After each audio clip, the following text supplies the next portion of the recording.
Kada je prvi srpski somelijer počeo da prašta tuđe nerazumevanje i nastavio da uči i širi priče o vinu? Generalno, da ne uzimam previše prostora od početka, negde iskustvom pomenuo sam već moje od 1994. godine počinje ono što se kaže prvo vrtenje čaše, prepoznavanje rada sa vinom, upoznavanje vina, gde kad uđete u tu jednu vatru koja se zove name tag sommelier, dobijate i dobre i loše strane posla koji radite, gde nekom sa strane deluje to mnogo lako i mnogo stvarivo, ni malo teško.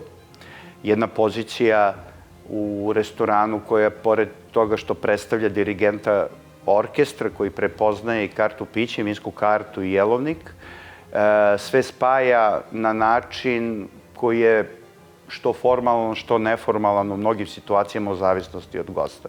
Negde otprilike moje iskustvo je da prve 2 godine ni malo slobodnog vremena da bih stigao kolege koji su bili iz Zapadne Evrope. Prvi sam iz Istočne Evrope koji je počeo to da radi. Dobio sam priliku, ali je generalno prilika bila takva da 2 godine otprilike nemam tajming, ali sam uspeo za 1,5 do 2 da negde znanjem stignem i da dobijem neke benefite vezano za posao koji obavljam u restoranu. Po Alisi, matematičar i logičar Lewis Carroll poručio je da istinska snaga ne leži ni u moći ni u pravilima, već u hrabrosti da se misli svojom glavom. Kada su se pojavili prvi wine sommelieri u Srbiji pre 20-ak godina, to je bilo podjednako, da kažem, blesavo, pežorativno. Poznavajući i tada barmene ili šankere i konobare i vlasnika i obezbeđenje, jedva izvuku živu glavu zbog okretanja čaše i zbog pristupa senzornoj analizi vina za sebe. To je bila jedna percepcija potpuno neverovatna za to vreme, da neko sada opisuje vino i predlaže kako vino da se upari sa nekom hranom. Grupa lokalnih momaka koji su posle bili česti gosti, negde smo se i sprijateljili, su imali frustraciju i akcenat na moje, kako su oni pretpostavljali, različito seksualno opredelenje. I generalno postali smo prijatelji, objasnio sam ima ono što je, recimo, priča koju sam ja imao u glavi, koju sam objašnjavao da za 10 godina u Srbiji će biti sve drugačije. Kao kada se danas ljudi susreću sa ovom mojom profesijom water sommelier, nekima je smešno, neki ne veruju uopšte da tako nešto postoje, nekima je ipak zanimljivo. 2004. još kao predsednik Udruženja sommelijera Srbije i Crne Gore smo sa TV Košava radili anketu u Knez Mihajlovoj, gde niko od upitanih nije znao ko su sommelijeri. Pitali smo otprilike 100-ak ljudi. 2008. godine, tada je već bila Sersa, radili smo sa istom televizijom, radili smo takođe upitnik, gde je otprilike 2/3 upitanih su znali ko su sommelijeri, nije bilo pogrešnih odgovora, a odgovorima bolje da ne pričam kakvi su bili 2004. godine. Pa dođe wine sommelier da predstavi neko vino i opiše ga i šta znam, ode od stola, a prijatelji sa mnom za stolom me onda ćušnu i kažu šta ovaj priča, jel je lud? Napredak se rađa tek onda kada se usudimo sumnjati i istraživati ono što drugi smatraju ludilom. Jako je teško bilo naći adekvatno vino, jako je teško bilo imati kvalitet vina sa kojim možemo da pariramo bilo kome i sa kojim ja mogu da se ponosim, eventualno da ponesem kao poklon bilo kome tamo gde sam radio kad se vratim sa godišnjim odmorom i uglavnom sam donosio domaće rakije. Vino je bilo kategorisano na različite načine, sistem rada u restoranima je bio dosta drugačiji. Samim tim i recimo ova čaša koju trenutno držimo u ruci je najobičnija čaša za belo vino. Ovakav oblik čaše nije postojao. Radili smo u Srbiji su ugostiteljski objekti radili sa čašama koje vi danas jako teško da možete da se setite kako je bilo pre 30 godina. pogrešan pristup da se bela vina u Srbiji serviraju u što duže čaše, tipa šampanj čaše flute, a crvena vina idu u niske, da kažem, plitke čaše, pa ako je moguće one da budu uske, što je pogrešno. Retko koji restorani su imali one debele staklene goblet čaše ili peharnik ili pehar čaše. Kod nas u restoranu se poručivalo tako što kažete daj mi jedno belo i jednu kiselu ili jednu crno i jednu kiselu.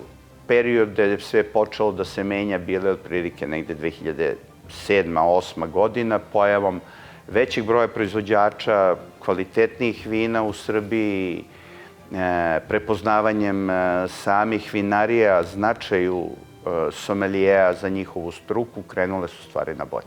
U tom nekom periodu gosti u gostijskim objektima, onako kako su i moja predviđanja bila sa pojavom lepših časa, pristupačnijih, kvalitetnijih, su, pored toga što vrte vino, vrteli i vodu.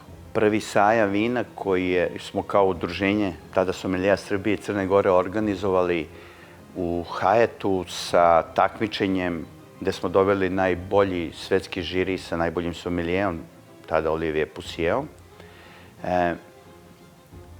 Imali smo 25 izlagača, koliko se sećam, i otprilike 58-59 etiketa koji su učestvovali, 59 vina koji su učestvovali u takmičenju. Danas imamo blizu 500 vinarija, kvalitet vina je zaista otišao i ja volim uvijek da pričam sa ljudima koji prvi put dolaze u Srbiji, koji probaju srpska vina, da su prezadovoljni kvalitetom.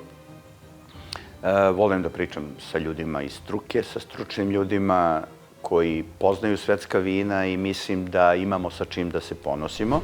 Ako je voda osnov života, da li to znači da bi trebalo da bude kvalitetnija od hrane? I kako bi onda trebalo da izgleda gastronomska scena u Srbiji? Budućnost vode u Srbiji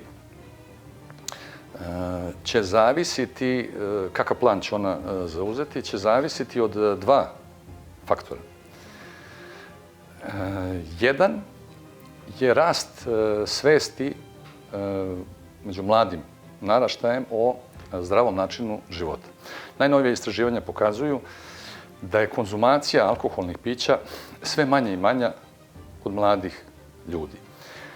To se dešava naročito u ovoj generaciji Z, a u generaciji Alfa, koja sad stasava, da kažem, za restorane, to je tek nešto gde su očekivanja da će drastično da se smanji ta konzumacija.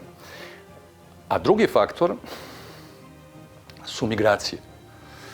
U tim turističkim, da kažem, migracijama mi ćemo ovde u Srbiji imati daleko više gostiju sa istočne polulopte. Pretežno stanovništvo sa te istočne polulopte zbog raznoraznih verskih i kulturoloških razlika je stanovništvo koje ne konzumira alkohol. Dakle, vi ćete tim mladim ljudima, neke alfa generacije i strancima sa istoka koji će dolaziti u Srbiju u restorane, morate da ponudite nešto da piju. Ako ne piju alkoholno piće, to svakako neće biti šećerna pića ili energetska pića, to će biti naravno voda. Danas imamo skroz jednu slobodu bilo kog restorana da može da ima 20 jela i 200 vina ukoliko želi, što je jako dobro, ili obrnuto. To stvara negde za ljude sa znanjem, za kolege, kreaciju koja otvara mogućnost različitog kreiranja vinske karte. Ono što je danas vezano za fine dining ili za bilo koje uparivanje, set menije koji se bave uparivanjem vina i hrane. Malo pre sam već pomenuo i značaju da je i voda tu uključena. Kada se radi o ovim drugim konzumentima koji koriste alkohol, koji konzumiraju alkoholna pića, tu naravno voda će ostati u drugom planu, biće uvek pratilac, da kažem, najčešće vina, ali nikada više ta voda neće biti bilo koja prati vino. nego će postojati određena nepisana pravila koja voda će pratiti koje vino, jel? U kombinaciji sa hranom. Ne znati nije sramota. Sramota je praviti se da znaš. A mudrost je pitati onog koji zna. Za prve i istrajne.